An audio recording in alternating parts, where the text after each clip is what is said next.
আল্লাহর কাছে চাওয়ার মাধ্যম কয়টা? এক নাম্বার আল্লাহ বলেন বিশ্ববরি, এক নাম্বার হলো সবর। বলেন এক নাম্বার কি? দুই নাম্বার ওয়াসসালাহ, দুই নাম্বার হলো নামাজ। বলেন দুই নাম্বার কি? একটু জবান খুলে বলবেন। ইমানদার সহযোগিতা চাবে কার কাছে? মাধ্যম লাগবে কয়টা? এক নাম্বার, দুই নাম্বার। সবর এবং নামাজ দিয়ে যদি আল্লাহর কাছে চাইতে পারি, আপনাদের ধারণা কি আল্লাহ দিতে পারেননি? পারে মানে আল্লাহ তো দেওয়ার জন্যই প্রস্তুত, আল্লাহ দেওয়ার জন্যই তৈয়ার আছে, কিন্তু আমরা চাইতে পারি না, নিতেও। দুনিয়ার মানুষ থেকে আপনি যদি চান একাধিকবার বারবার, তাহলে মানুষ রাগ হয়ে যায়।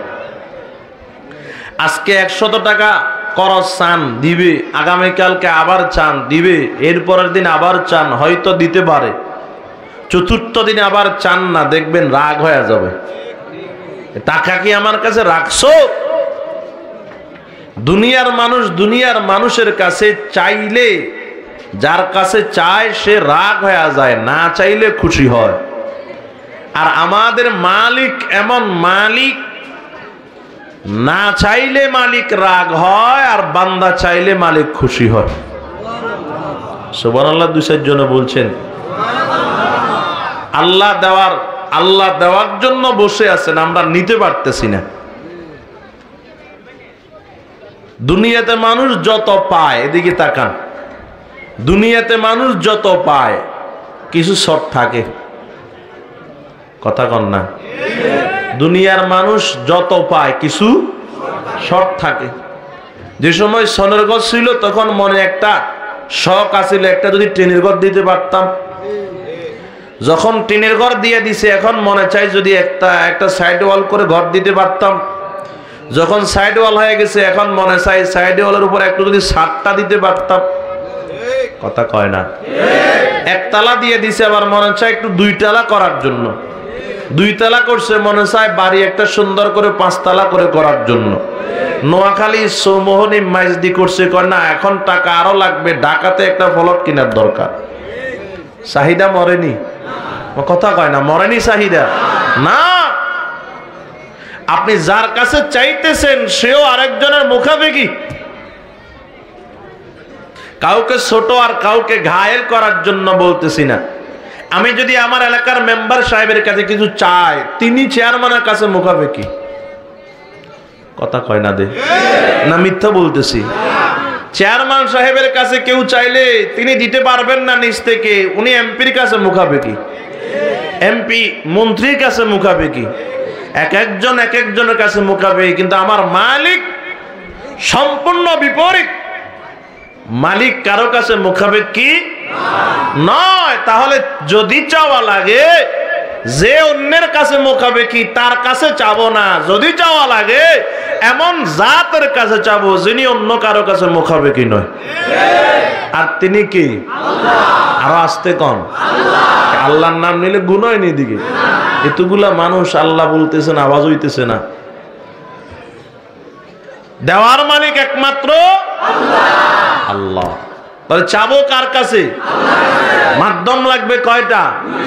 1 নাম্বার, 2 নাম্বার নামাজ। আসেন মাধ্যমগুলা নিয়ে আলোচনা করি। 1 নাম্বার মাধ্যমের নাম বলছি সবর। এই সবর 3 প্রকার। 1 নাম্বার সবর আলাল ইবাদাহ, ইবাদতের ক্ষেত্রে সবর। 2 নাম্বার সবর আনিল মাসিয়া, গুনাহের থেকে সবর। 3 নাম্বার সবর আলাল মুসিবা, মুসিবতের ক্ষেত্রে সবর। আপনারা খেয়াল করতেছেন বাজান? উঠা বসা শুরু হয়ে গেল আলোচনার শুরুতে। কি রে বা, যারা উঠবেন 1 মিনিটে উঠে যাবেন। আমি এখন ছুটি দিলাম, 1 মিনিটে উঠে যাবেন। 1 মিনিট পরে আর কি উঠতে পারবেন না, আল্লাহর ওয়াস্তে।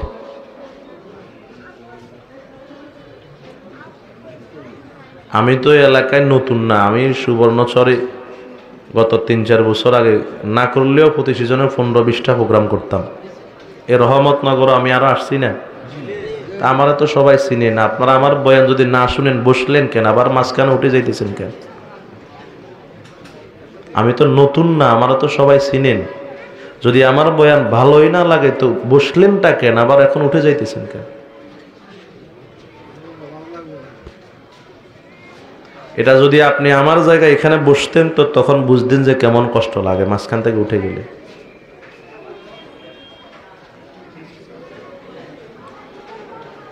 আল্লাহ আপনি আমাদেরকে বুঝার তৌফিক দান করেন। আর কেউ উঠার আছেননি? উঠে গেলে যান, উঠেন। ছুটি এখনো কিছু সময় আছে, কয়েক সেকেন্ড আছে এখনো।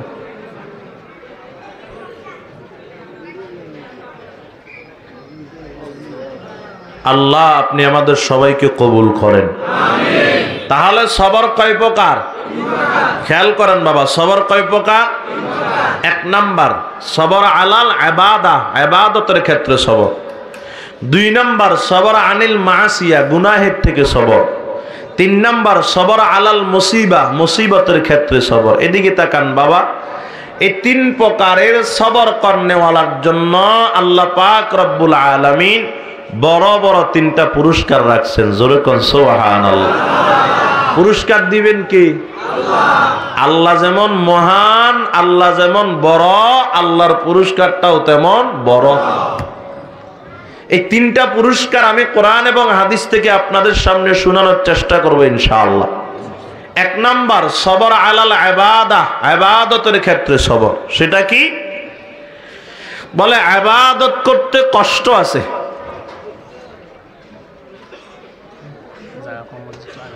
এটা আমি আগে বলছি জায়গা কম হবে আগায় বসতে, এখন আবার আমার হযরত বলতেছেন সময় নষ্ট হবে। আমি আগে বলছিলাম, বুঝেন নাই না, ওনারা বুঝে নাই মনে হয়। আরো মানুষ আসবে, জায়গা হবে না আমি জানি, এটা আল্লাহর বান্দারা আরো আসবেন। এখানে আল্লাহর বড় বড় মকবুল দুজন বান্দা আসছেন আপনাদের, আমার পরে যারা আলোচনা করবেন ইনশাআল্লাহ। তা আপনারা ওনার মহাব্বতে আসছেন, আরো আসবে আমি জানি।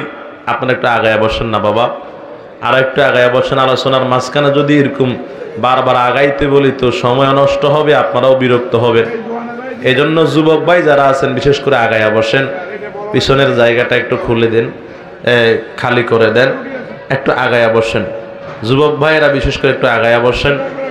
আল্লাহ আপনি আমাদের সবাইকে কবুল করেন। আধা ঘন্টার সময় এইভাবে শেষ। একটু আগায় আসেন বাবা, একটু আগায়া বসেন। আল্লাহ আপনি আমাদের সবাইকে কবুল করেন। একটু আগায়া বসেন বাবা। যে যেখানে সামনে ফাঁকা জায়গা দেখবেন আগায়া বসবেন। আরেকজন ভাইকে বসার জন্য সুযোগ করে দিবে। আরেকজন বাইকে যদি আপনি বসার জন্য সুযোগ করে দেন, আল্লাহ আপনাকেও সওয়াব দান করবে ইনশাআল্লাহ। এই জন্য আগায়া বসেন, আগায়া বসেন, আল্লাহ তাআলা বরকত দিবে ইনশাআল্লাহ। তো এদিকে তাকান বাবা, বলতে চাইছিলাম এক নাম্বার সবর আলাল ইবাদা, ইবাদতের ক্ষেত্রে সবর। সেটা কি?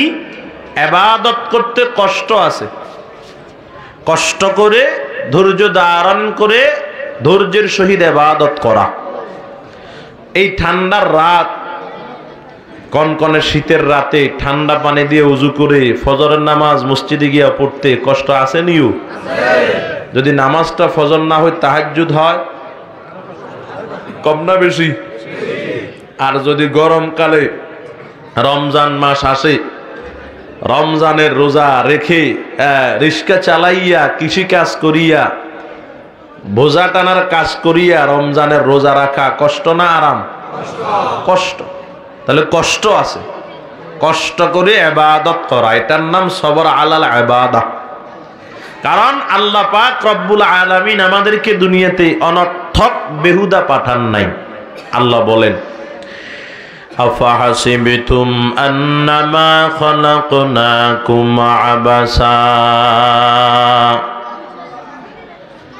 আফাহাসিবতুম আন্নামা খালাকনাকুম আবাসা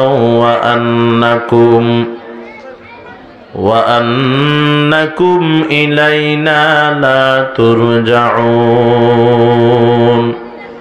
আল্লাহ বলেন, বান্দা এই কথা কখনোই ধারণা করবা না আমি আল্লাহ তোমাদেরকে দুনিয়াতে অনর্থক পাঠাইলাম, এবং এই কথাও ধারণা করবা না তোমরা আমি আল্লাহর দরবারে ফিরে আসা লাগবে না। হে বান্দা, আমি আল্লাহ তোমাদেরকে একটা উদ্দেশ্য সফল করার জন্য পাঠাইছি।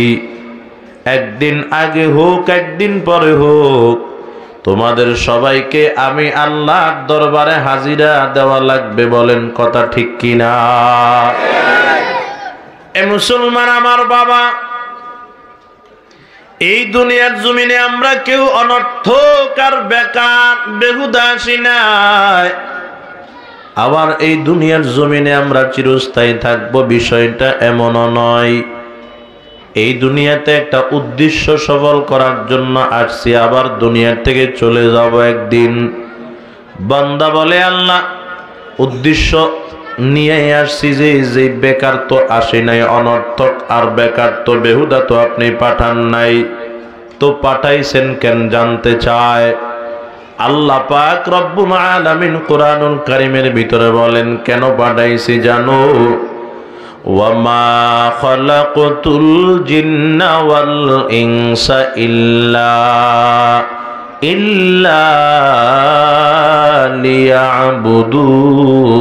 লিয়াবুদুন। আল্লাহ বলে জিন এবং ইনসানকে শুধুমাত্র কেবলমাত্র একমাত্র আমি আল্লাহর ইবাদত করার জন্য পাঠাইছি। জোরে বলেন বাবা, কার ইবাদত? আল্লাহর ইবাদত করার জন্য আমরা দুনিয়াতে আসছি রে বাজান।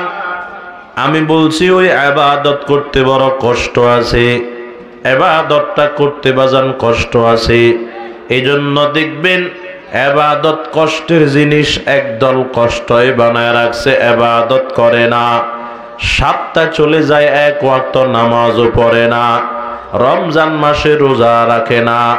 এরে বাজান, টাকার মালিক হওয়ার পরেও হজ করে না, যাকাত ফরজ তারপরেও যাকাত দেয় না। বলেন না এমন লোক আপনাদের এই এলাকাতে একজনও নাই? আসেনি? পুরা সপ্তাহ চলে গেল, এক ওয়াক্ত নামাজও পড়ে নাই, এমন আল্লাহর বান্দা আছে তো? এ মুসলমান আমার বাবা, ইবাদত করতে বড় কষ্ট, এজন্য সবাই ইবাদত করতে পারে না। এদিকে তাকান বাজান। তবে এই কথাও খেয়াল রাখবেন, ভালো করে জেনে নেন বাজান, যদিও ইবাদত করতে কষ্ট আছে, এই কষ্টের ইবাদতকে একদল কষ্টই বানায় রাখছে। একদল এই ইবাদতের ভিতরে ডুব দিলে বড় কষ্ট পায়, আর একদল এই ইবাদতকে আরামে পরিণত করে নিয়েছে। একদল ইবাদত করতে কষ্ট পায়, আর একদল এই ইবাদত করতে বড় মজা পায়। বলেন ঠিক কিনা? একদল খেয়াল করেন বাজান, 25-30 বছর বয়স, রমজানের রোজাটা রাখতে পারে না। আসেনি? নাই মনে হয়? এ মুসলমান আমার বাবা, যদি জিজ্ঞাসা করেন তুমি রমজানের রোজা রাখো না কেন, বলবে বড় কষ্ট পায় এই জন্য রাখি না। এরা রমজানের রোজা রাখতে বড় কষ্ট পায়, বয়স 25 থেকে 30 বছর।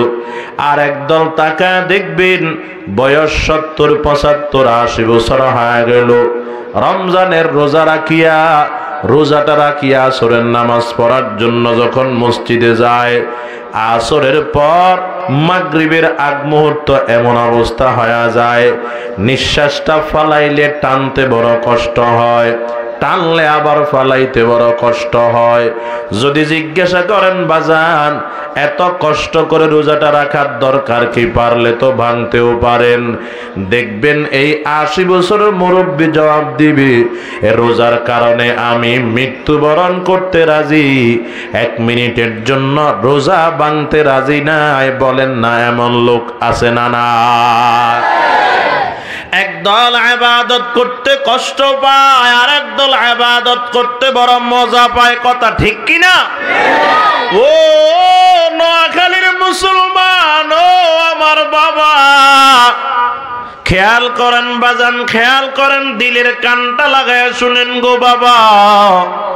একদল কষ্ট পায়, আর একদল বাজান কষ্টের ভিতরে মজা পায়। বোঝানোর জন্য বলতেছি, বেয়াদবি মাফ করবেন বাজান, উদাহরণ দিতেছি বোঝানোর জন্য। এ মাঝখানে একটা নদী, দুই পাশে দুইজন যুবক যুবতী। খেয়াল করেন বাবা, যুবক যুবতীর সাথে প্রেম প্রীতি ভালোবাসা মহাব্বত করেছে। যুবক যুবতীর ছাড়া বাঁচে না, যুবতী যুবকরে ছাড়া বাঁচে না। সম্পর্ক যখন গাঢ় হয়ে গেল, এরে বাজান মুরব্বীরা জানিয়া মোবাইলটা নিয়ে নিল, আর যোগাযোগ করতে পারবি না। সম্পর্ক গাঢ় হয়ে গেছে, এমন সম্পর্কের ভিতরে যদি যোগাযোগ বিচ্ছিন্ন করে দেয়, যুবক যুবতীর কাছে আর ভালো লাগবে নি? না না, ভালো লাগবে না। এরে বাজান খানা নাই, দানা নাই, গোসল নাই, সাজসজ্জা নাই, ওই যুবতীর মুখে একটা হাসিও নাই। দিন যায় রাত যায়, অনেক কষ্ট করে মাস শেষ হয়ে গেল।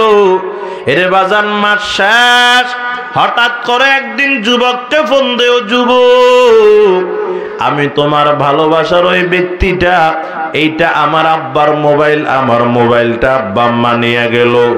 আজকে একটা মাস তোমার সঙ্গে দেখা করতে পারি নাই, কথাও বলতে পারি নাই, এই জন্য আমার দিলে শান্তি নাই। যুবক রে, আজকে আমার মা বাবা বাড়িতে থাকবে না, তারা বেড়াইতে যাবে। যদি রাত্র 1টার সময় অন্ধকার রাত্রে আমার বাড়িতে আসতে পারো, তোমার সঙ্গে দেখা হয়ে যাবে। এমন একটা অফার যদি যুবক পায়, বলেন না বাজান রাত্রিবেলা আর ঘুম হবে নি?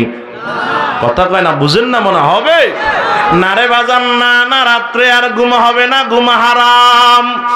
একটা দৌড় দিয়া যুবক রওনা, ওই প্রেমিকার বাড়ির দিকে রওনা হয়ে গেল।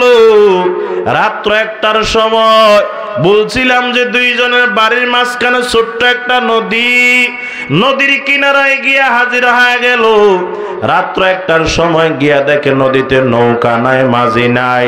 এরে বাজার কনকনে শীতের রাত, নদীর পানিগুলা বড় ঠান্ডা। এখন যদি পানি দিয়ে সাঁতার কেটে যাইতে হয়, তাহলে বড় কষ্ট পাবে। আবার যদি নৌকার জন্য অপেক্ষা করে, সকাল হয়ে যাবে, দেখা হবে না। বন্দার কাছে ওই কষ্টের চাইতে দেখাটা অনেক বড় জিনিস, এই জন্য সাঁতার কাটা শুরু করে দিল। এরে বাজান ঠান্ডা পানি হাতের সাথে লাগলে এরে বাজান কষ্ট পাইতে আছে। খেয়াল করেন বাবা, পায়ের সাথে যখন ঠান্ডা পানি লাগে তখন বড় কষ্ট পায়। পুরা বডিটা যখন পানির ভিতরে ভাসায় দিল, সাঁতার কাটা শুরু করলো, পুরা বডিটা থরথর থরথর করে কাঁপা শুরু করে দিয়েছে। এই বান্দা যদিও শারীরিক ভাবে বড় কষ্ট পায়, কিন্তু বলেন না বাজান মনটা তার খুশি না নারাজ? মনটা বড় খুশি। কষ্টের ভিতরে মজা আছে না নাই? কেন খুশি রে বাজান? যদি এই নদীটা সাঁতার কেটে আমি ওপারে যাইতে পারি, তাহলে কষ্ট পাইলেও অসুবিধা নাই, আমার বন্ধুর সঙ্গে দেখা হয়ে যাবে। খেয়াল করেন বাবা, তো সাঁতার কাটে একদিকে শারীরিক কষ্ট পায়, আর একদিকে মানসিক ভাবে মজা পায়, আরাম পায়। এটাই হলো কষ্টের ভিতরে মজা। ও মুসলমান আমার বাবা, এই দুনিয়ার জমিনে আল্লাহর এমন কিছু বান্দা আছে রে বাবা, ওই কনকনে শীতের রাত্রে ঠান্ডা পানি দিয়ে তাহাজ্জুদের ওযু করে, শরীরটা থরথর করে কাঁপতেছে। এরে বাজান ফজরের নামাজের ওযু করার জন্য 70 বছরের মুরব্বী যখন ওই ট্যাপের পানিতে ওযু করে, শরীরটা থরথর করে কাঁপে। অথচ এই মুরব্বী যদি ঠান্ডা পানি দিয়ে ওযু না কইরা বাড়িতে ঘুমাইতো, কেউ মারতো না, মসজিদে না আসলেও কেউ মারতো না। কিন্তু এই অ্যালার্ম দেওয়া লাগে না, কেউ জাগানো লাগে না। ওই ফজরের 1 ঘন্টা আগে ঘুম থেকে উঠিয়া ঠান্ডা পানি দিয়া থরথর করে ওযু করে আর কাঁপে, ওযু করে আর কাঁপে। বান্দা শারীরিক ভাবে যদিও বান্দা কষ্ট পায়, কিন্তু বান্দার মনটা বড় খুশি। যদি আমি এই দুনিয়ার দরিয়া ঠান্ডা পানির ওযু দিয়ে সাঁতার কেটে পার করতে পারি, এই দুনিয়ার নদীতে যদি ফজরের ঠান্ডা পানির ওযু দিয়ে সাঁতার কেটে পার করতে পারি, আমি শারীরিকভাবে কষ্ট পাইলেও কোনো অসুবিধা নাই, আমার মনটা কয় এই দুনিয়ার দরিয়াটা সাঁতার কেটে আমি অজুর পানি দিয়া পার করতে পারলে, দরিয়ার ওই কিনারায় যাইতে পারলে আমি আমার আসল বন্ধু, আসল মাসুক আল্লাহর সঙ্গে দেখা করতে পারবো। জোরে বলেন সুবহানাল্লাহ। বলেন না বাজান, কষ্টের ভিতরে মজা আছে না নাই? ও আমার বাবা, এজন্যই বলেছি ইবাদত বড় কষ্টের জিনিস। এই কষ্টের জিনিসকে একদল কষ্ট বানায় রাখলো, আর একদল এই কষ্টকে আরামে পরিণত করে নিল। একদল ইবাদত করতে বড় কষ্ট পায়, আর একদল ইবাদত করতে বড় মজা পায়। এবার খেয়াল করেন বাবা, আমি বলছিলাম 3 সবরের 3 পুরস্কার। খেয়াল করেন বাবা, 1 নাম্বার ইবাদতের ক্ষেত্রে সবর করলে আল্লাহ কি পুরস্কার দিবেন আল্লাহর কোরআন থেকে বুঝে নেন। আল্লাহ পাক বলে, তোমরা যদি কষ্ট করে ইবাদত নিয়ে আমি আল্লাহর দরবারে আসতে পারো, আমি আল্লাহ তোমাদেরকে কি দিব শুনো।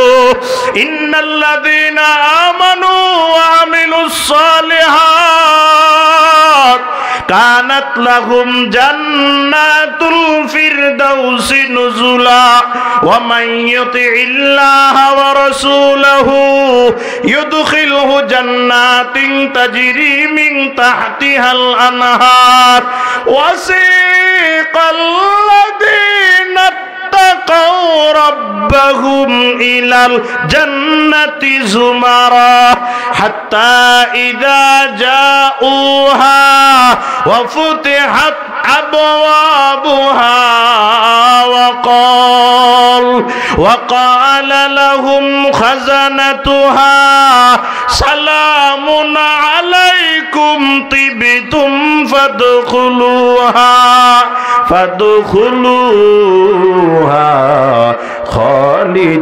খালিদিন।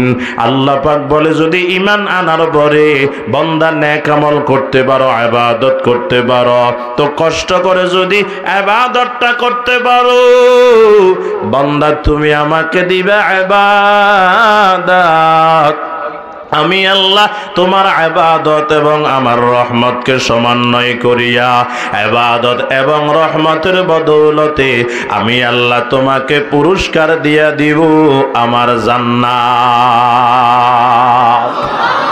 কে দিবেন? জোরে কান, কে দিবে? কি দিবেন? সবাই কয় না বাজান, কে দিবে? আর মহাব্বতে মালিকের নামটা নেন, কে দিবে? কি দিবেন? দেখছেন কোনদিন জান্নাত?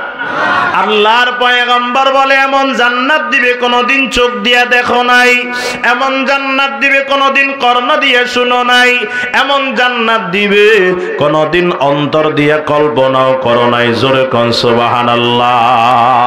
ও মুসলমান আমার বাবা, জান্নাতটা কেমন হবে আল্লাহর পয়গম্বর উদাহরণ দিয়েছেন বাজান।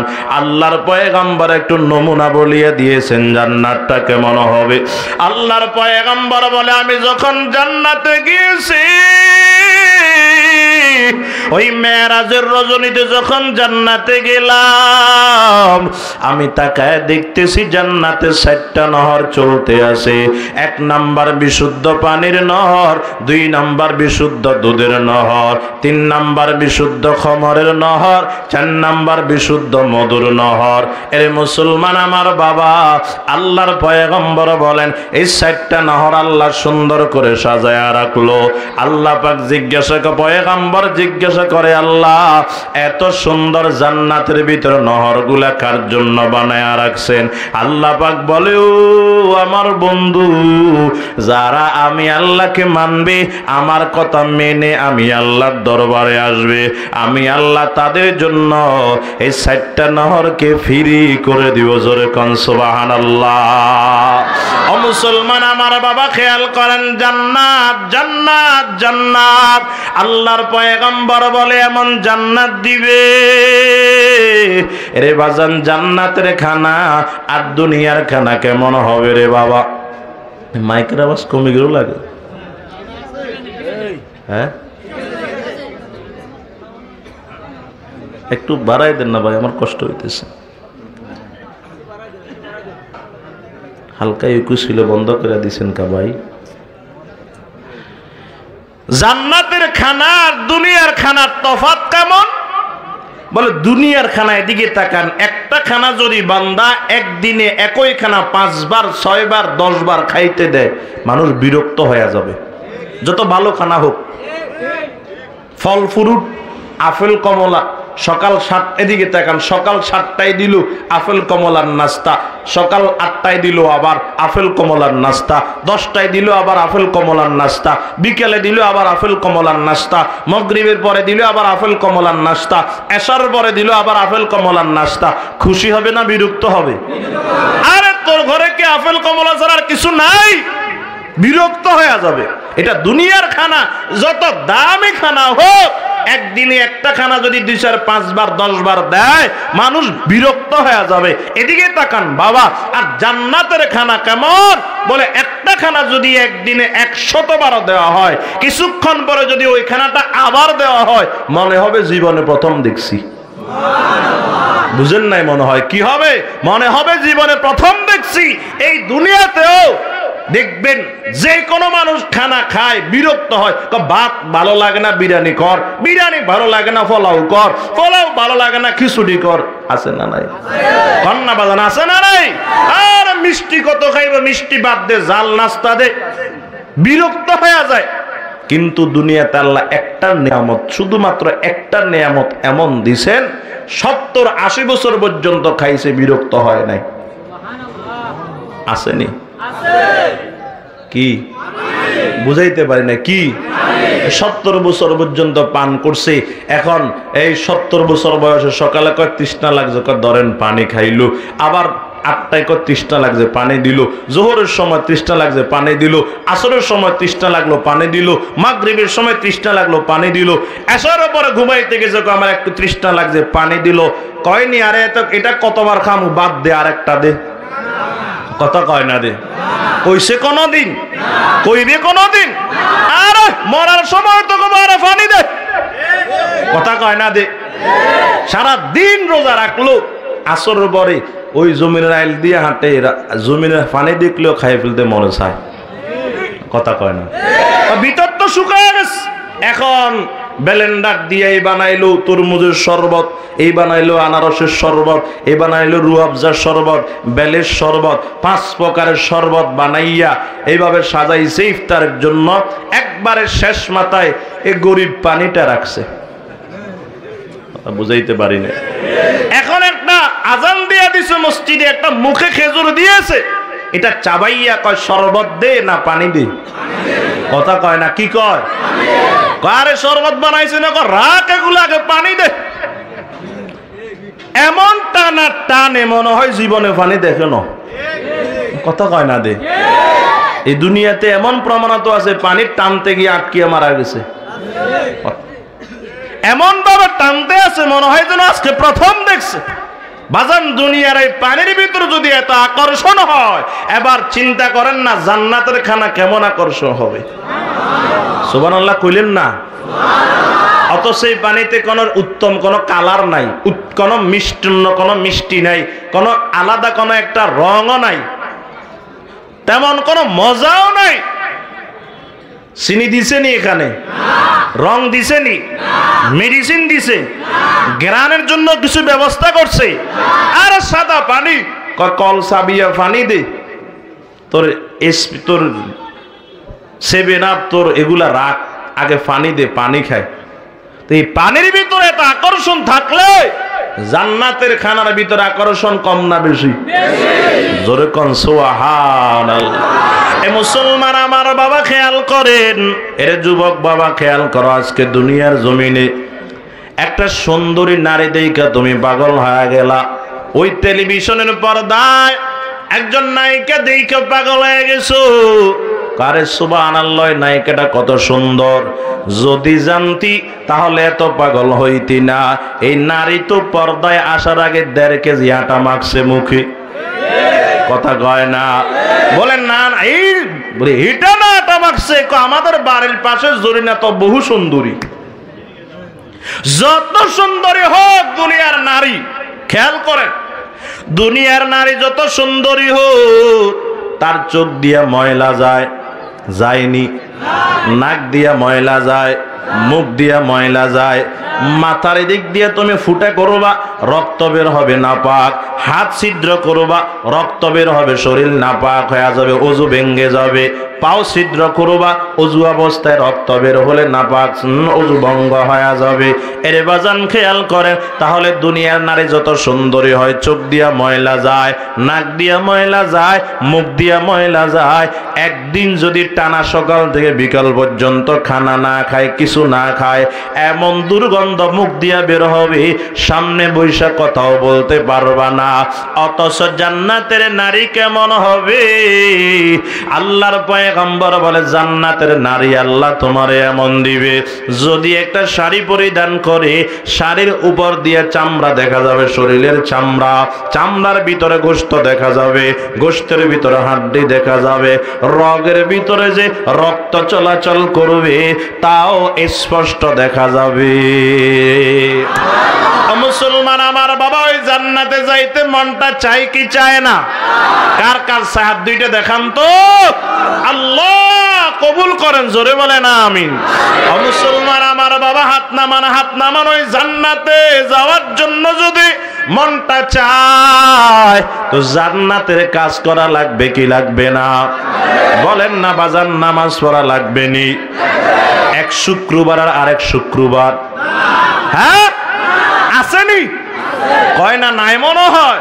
আপনাদের এদিকে নাও থাকতে পারে, আমাদের ওইদিকে আছে দায়েমি মুসল্লি স্যার, আরো 3 প্রকারের মুসল্লি আছে। এক হলো শুক্কুর আলী, না এদিকে, আরেক হলো রমজান আলী, আরেক হলো কোরবান আলী। শুধু শুক্রবারে শুক্রবারে মসজিদ, পুরা সপ্তাহের খবর নাই। রমজান মাস আসলে মসজিদ, কোরবানি ঈদের দিনে মসজিদ, আর মসজিদ লাগে না এমন মুসল্লি ঈদের নামাজ পড়তে আসছে, কোরবানি ঈদের নামাজ, ফজরের নামাজও পড়ে নাই। বাংলাদেশে এমন পাবলিক নাই। সুবহানাল্লাহ।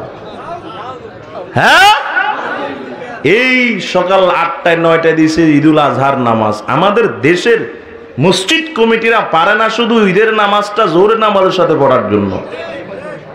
কথা বুঝাইতে পারি না। ফজর পরে সূর্য উঠবে, আপনার যখন নামাজ পড়া হালাল তখন নামাজ পড়ে ফেলবে না। 9টায় দিবে, 8টায় দিবে ঈদের নামাজ, ঈদুল আজহা। নামাজ পড়তে পড়তে আর কবর জিয়ারতে চলে যাবে 10টা।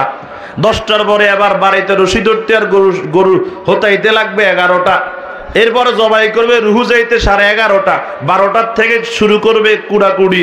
জোহর গেল, আসর পর পর্যন্ত গোস্ত কুড়ে, এমন প্রমাণও বাংলাদেশে আছে। তো জোহর গেল কই, তোর আসর গেল কই? মাগরিবের পরে রহমতনগরের দোকানে বৈশা পায়ের উপর পা তুলে, বাবা আমার গরুর তো আজকে 3 মণ গোস্ত হইছে। কথা কয় না? কল্পনাও তো করি না এত গোস্ত হবে, যে আল্লাহ তো কোরবানির গোস্তের ভিতরে বরকত দিয়েছে। তোর নামাজ নাই, গোস্ত দিয়ে কি করবি তুই? 1 লক্ষ মণ কোরবানির গোস্ত যদি এক পাল্লায় রাখা হয়, জোহরের নামাজ যদি আরেক পাল্লায় রাখা হয়, গোস্তের পাল্লা ভারী না নামাজের পাল্লা ভারী? হয়তো গরু এটা কিনছ, বেআইরা কি কইব কোরবানি না দিনের জন্য কিনছ। কথা বুঝাইতে পারি না। মগা গরু জবাই করছে, যদি ফকির আসে কয় এখনো বাঘ গরি নাই, পরে আসিও, পরে আইসা দেখে সব ফ্রিজে। কথা বুঝাইতে পারে না। আসেনি? এ বাংলাদেশে এমন পাবলিকে তো আছে, এক কোরবানির গোস্ত আরেক কোরবানি খায়। কথা কন না, খায় না? এক ইমাম সাহেবের বক্তব্য, রমজান মাসে দিছে গরুর গোস্ত খানার ভিতরে। এই গোস্ত নাকি প্লাস্টিক এগুলা। ও ছেলেরা জিজ্ঞাসা, কিরে তোর বাজার করে না? করছে তো। গরুর গোস্ত দিয়েছে, গত কোরবানের ফ্রিজে ছিল, ওগুলো বাইর করে দিছে। আরেক কোরবানের সামনে 2 মাস আছে। আর এটা হলো বাংলাদেশ। আপনার গরুর সব গোস্ত আপনি ফ্রিজে রাখলে গুনাহ হবে, আমি এটা বলতেছি না। আপনি তো ধনী, আল্লাহ টাকা দিয়েছে, সারা বছর তো গোস্ত খাইতেছেন, কিন্তু গরিবেরা তো কিনতে পারে না। গোস্তর দাম 600 700, সোনার বাংলাদেশে 800 হয়। কথা কেন হয়নি? হয়, কিন্তু গরিবেরা তো খাইতে পারে না। আজকে গরুর গোস্ত গুলা দেও না গরিবের। আল্লাহ আপনি আমাদেরকে বুঝার তৌফিক দান করেন। রাগ করতেছেন? আল্লাহ সবাইকে কবুল করেন, জোরে কোন আমিন। তাহলে জান্নাতে যাইতে গেলে নামাজ লাগবে নি? এক কয় ওয়াক্ত? সবাই কয় না, ওই যারা শুক্র আলী এরা কয় না। কয় ওয়াক্ত? আজকে থেকে 5 ওয়াক্ত নামাজ পড়বো। রাজি আছি তো ইনশাআল্লাহ? 24 ঘন্টাকে 2 ভাগে ভাগ করবেন, এক ভাগে 23 আর এক ভাগে 1। এক ভাগে 23 ঘন্টা আর এক ভাগে 1 ঘন্টা। 24 ঘন্টাকে 2 ভাগে ভাগ করবেন, এক ভাগে 23 ঘন্টা আর এক ভাগে 1 ঘন্টা। 23 ঘন্টা নিজের সব কাজে ব্যবহার করবেন, 1টা ঘন্টা আল্লাহকে দিবেন। 5 ওয়াক্ত নামাজ পড়তে সর্বোচ্চ ঠিক করে পড়লে 1 ঘন্টা লাগে। কথা কয় না? 1টা ঘন্টা আল্লাহকে দিয়ে আজকে থেকে নামাজটা আদায় করবেন তো ইনশাআল্লাহ। আল্লাহ সবাইকে আমল করার তৌফিক দেন। আর একটু মহাব্বতে বলেন আমিন। ও মুসলমান আমার বাবা, খেয়াল করেন, এই গেল 1 নাম্বার সবর আলাল ইবাদা, ইবাদতের ক্ষেত্রে সবর। যদি ইবাদতের ক্ষেত্রে সবর করতে পারি, সবর করে ধৈর্যের সহিত যদি ইবাদত করতে পারি, তো পুরস্কার দিবেন আল্লাহ। কি দিবেন? জান্নাত। বলেন কি দিবেন? 2 নাম্বার খেয়াল করেন বাবা, 2 নাম্বার সবর আনিল মাসিয়া। 2 নাম্বার সবর হলো সবর আনিল মাসিয়া, গুনাহের থেকে সবর। এরে বাজান, যার কাছে যৌবন আছে তার গুনাহ করতে মন চাবেই, এটাই স্বাভাবিক, ঠিক নি? তবে একদল যৌবনের তাড়নায় গুনাহ করে ফেলবে, আর একদল গুনাহ করতে চাইলেও গুনাহ করবে না, গুনার থেকে সবর করবে। কথা কোন ঠিক কিনা? এই মুসলমান আমার বাবা, আজকে ডানে তাকাবেন, বামে তাকাবেন, সামনে পিছনে যেদিকেই তাকাবেন শুধু গুনাহ আর গুনাহ। বাজারে পুরুষ যেমন নারীও কম না। এর বাজান শুধু পর্দা পরা নারী না, উলঙ্গ নারীও আছে, তাকাইলে গুনাহ হয়ে যায়। এর বাজান শুধু তাই নয়, অনিচ্ছাকৃতভাবে গুনাহ হয়, শুধু তাই নয়, এই সমাজে এমনও আছে পুরুষ নারীকে গুনাহের জন্য গুনাহের দিকে ডাকতে থাকে, নারী পুরুষকে গুনার দিকে ডাকতে থাকে। এখন যদি কোনো নারী আপনাকে যদি গুনার দিকে ডাকতে থাকে, যদি গুনার দিকে ডাকতে থাকে, আপনি যদি গুনাহ না করেন, গুনার থেকে যদি সবর করেন, তো পুরস্কার দিবেন কে? এই দুনিয়াতে দিবেন না বাজান। খেয়াল করেন, গুনার থেকে সবর করলে আল্লাহ পুরস্কার কখন দিবেন জানেন?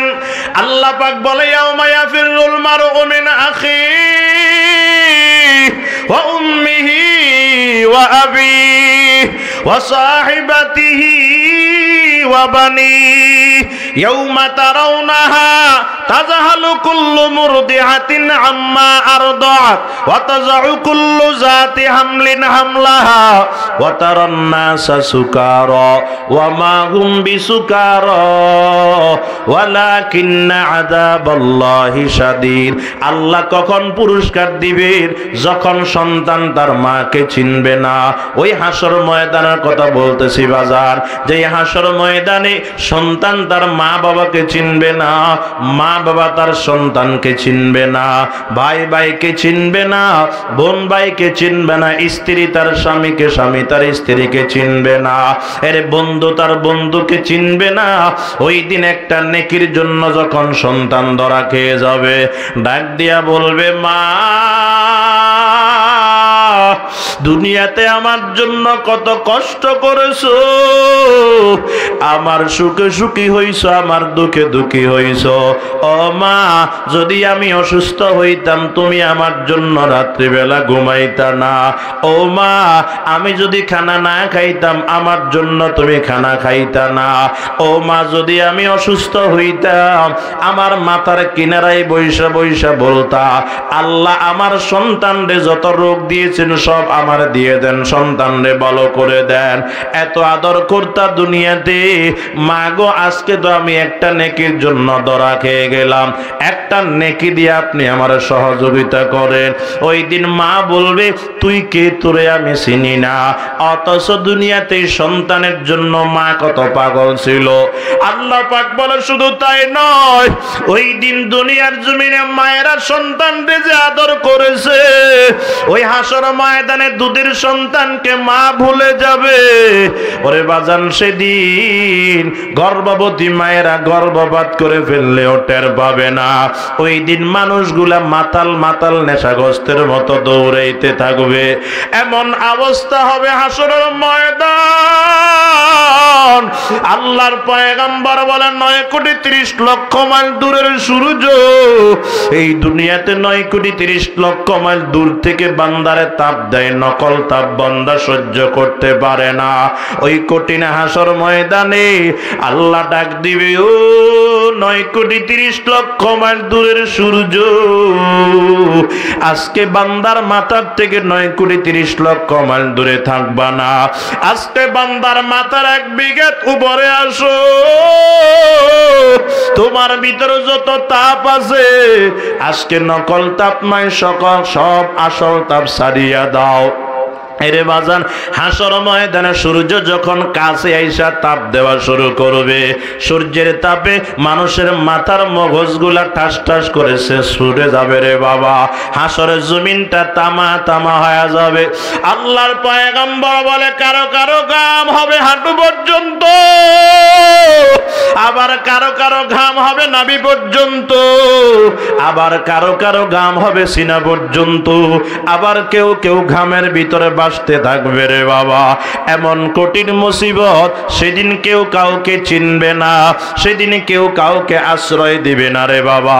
উপরের দিক থেকে নামবে আগুন, নিচের দিকে জমিনটাও তামা হয়ে যাবে। এমন অবস্থা হবে, আল্লাহর পয়গম্বর বলেন এমন কঠিন,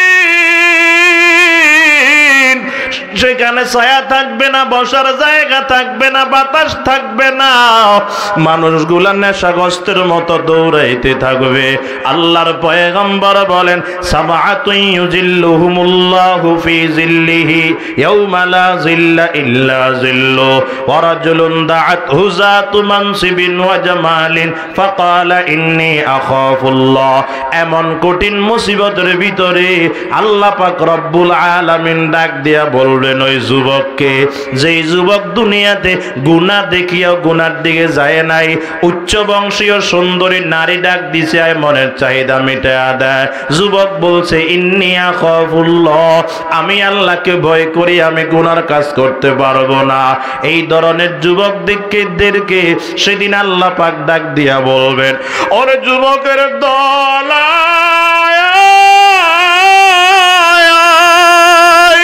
ওই দুনিয়াতে গুনার দিকে ডাকার পরে তুমি যাও না। আজকে হাসর ময়দানে এত কষ্ট করবা, আমি আল্লাহ সহ্য করতে পারি না। ওই গুনার থেকে বাঁচার কারণে এই কঠিন হাসর ময়দানে আমি আল্লাহ তোদেরকে পুরস্কার দিব। এরে বাজান, কি পুরস্কার দিবে?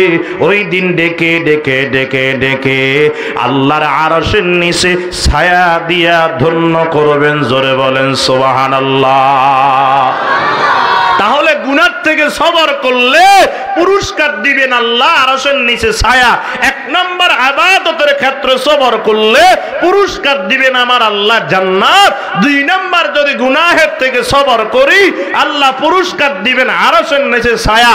3 নম্বর আমার কথা শেষ, খেয়াল করেন বাবা, সবর আলাল মুসিবা, মুসিবতের ক্ষেত্রে সবর করলে আল্লাহ কি পুরস্কার দিবেন? মুসিবত তো সবার কাছে কম বেশ আসে, কি আসে না? আসে। কে ইমাম, কে মুক্তাদি, কে বড় হুজুর, কে ছোট হুজুর, কে চেয়ারম্যান, কে জনগণ, কে নবী আর কে উম্মত, ভেদাভেদ নাই। আল্লাহ সবাইকে মুসিবত দেন, তবে মুসিবত দিয়ে আল্লাহ পরীক্ষা করেন। খেয়াল করেন বাবা, যার মুসিবত যত বড় সবর করতে পারলে তার পুরস্কারও তত বড়। সুবহানাল্লাহ বলেন। এ মুসলমান আমার বাবা, খেয়াল করেন, যখন মুসিবত আসবে ধৈর্য হারা হওয়া যাবে না। যদি ধৈর্য ধারণ করতে পারি আল্লাহ পুরস্কার দিবে রে বাবা। এদিকে তাকান বাজান, প্রসিদ্ধ নবী ইব্রাহিম আলাইহিস সালাতু ওয়াস সালাম আল্লাহ বড় বড় মুসিবত দিয়া পরীক্ষা করছেন, সবগুলা বলার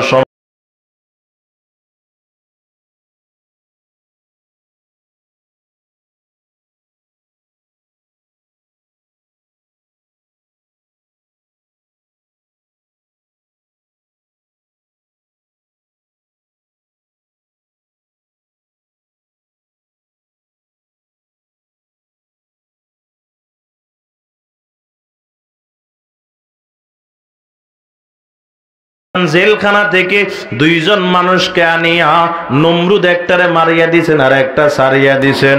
কয় যে দেখো আমিও মারতে পারি, আমিও জিন্দা রাখতে পারি। কয় এই মারা আর এই জিন্দা না। কয় কোনটা? কয় আমি যারে মালিক মানি, আমার মালিক প্রত্যেক দিন পূর্ব দিক থেকে সূর্য ওঠায় পশ্চিমে ডুবায়। যদি তুমি খোদা হয়ে থাকো, আগামীকালকে পশ্চিম দিক থেকে সূর্য উঠাইয়া পূর্ব দিকে ডুবাইবা। আমার 14 গোষ্ঠীও পারবে না। যতদিন পারবা না তোমারে ততদিন খোদাও মানতে পারবো না। জোরে কোন সুবহানাল্লাহ। এ মুসলমান, আমার বাবা পরীক্ষা শুরু হয়ে গেল। কয় ইব্রাহিমকে ধর, আগুনের ভিতরে ফালা। এরে বাজান, আগুনের ভিতরে আবার ফালায়া দিল। লম্বা কথা, কেমনে ফালাইছে? অনেক কথা রে বাবা। আগুনের ভিতরে পড়ছে, বড় একটা মুসিবতের ভিতরে পড়ছে রে বাবা। পরীক্ষা শুরু হয়ে গেল। আগুনের ভিতরে পড়িয়া ইব্রাহিম আলাইহিস সালাম কোন প্রকারের বাজান পেরেশান হন নাই, ধৈর্য হারা হন নাই রে বাজান। ওই আগুনের ভিতরে পড়ার আগে যেই মালিকের জিকির করতো, আগুনের ভিতরে পড়িয়াও বান্দা ওই মালিকের জিকির করা শুরু করে দিল। আল্লাহ পাক বলে, কুলনা ইয়া নারু কুনি বারদাও ওয়া সালামান আলা ইব্রাহিম। আল্লাহর ওয়াদার মতো এরে বাজান আগুন আর আগুন থাকে নাই, বারদান সালাম হয়ে গেল, আরামদায়ক ঠান্ডা হয়ে গেল।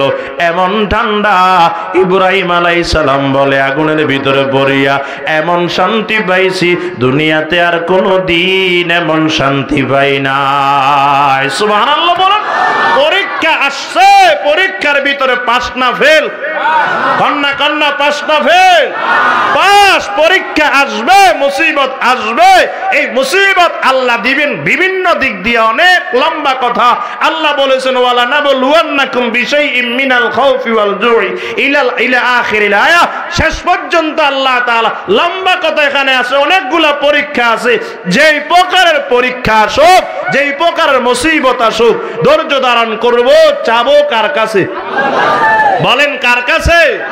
আল্লাহ দিতে পারে তো ইনশাআল্লাহ, অবশ্যই পারে। এজন্য সহযোগিতা চাবো আল্লাহর কাছে। মাধ্যম লাগবে দুইটা, এক নাম্বার সবর, দুই নাম্বার হলো নামাজ। সবর এবং নামাজ দিয়ে আল্লাহর কাছে চাইবো। নামাজ তো দিয়ে চাবো, আগে নামাজ শিখা লাগবে। কথা বলেন ঠিক কিনা? নামাজ কই শিখবো? বলে নামাজ তো আমার বাজারে গেলে শিখায় না, নামাজ তো আমার রাস্তায় হাঁটলে শিখায় না, ময়দানে ঘুরলে শিখায় না। নামাজ শিখার জন্য প্রতিষ্ঠান আছে না নাই? কথা কন না, আছে না নাই? এই রহমতনগর জামিয়া আরবিয়া রহমতনগরে দেখবেন ছোট্ট ছোট্ট সন্তান দ্বিতীয় শ্রেণী তৃতীয় শ্রেণী হেফজখানা পড়ে। নামাজের যে সমস্ত প্রাথমিক মাসালা আছে সবগুলা মুখস্থ আছে। কথা কন ঠিক কিনা? শুধু মুখস্থ নয়, কেমনে সুন্নত তরিকা ওযু করবে তাও জানে, কেমনে সুন্নত তরিকায় দাঁড়াবে নামাজে তাও জানে, কেমনে সেজদা করবে তাও জানে, কেমনে রুকু করবে তাও জানে। কথা কন ঠিক কিনা? অথচ এই জমিনে এমন লোক আছে 60 বছর হয়ে গেছে সুন্নত তরিকা ওযু করতে জানে না। কথা কন না কেন? আছে না নাই? তাই এই মাদ্রাসা যেখানে সুন্নত শিখায়, যেখানে কোরআন শিখায়, যেখানে একদম ছেলেকে মানুষের মতো মানুষ বানায়া দিতে পারে, এই প্রতিষ্ঠানের দরকার আছে না নাই?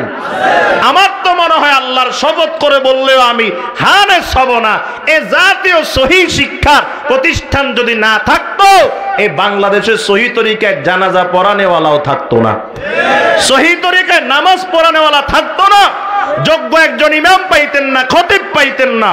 আল্লাহ জানে কি অবস্থা হইতো। তাহলে এই মাদ্রাসার দরকার আছে তো? বলেন না, আছে না নাই? এই মাদ্রাসার জন্য আমরা দোয়া করব, আল্লাহ যেন এটাকে আরো দীর্ঘদিন তারাক্কি দান করে। পারবো তো ইনশাআল্লাহ? শুধু দোয়া করলে তো হবে না, দাওয়াও তো দেওয়া লাগবে। লাগবে নি? দাওয়া লাগবে না? মাদ্রাসার কত খরচ, মাদ্রাসায় ওস্তাদেরা সারাক্ষণ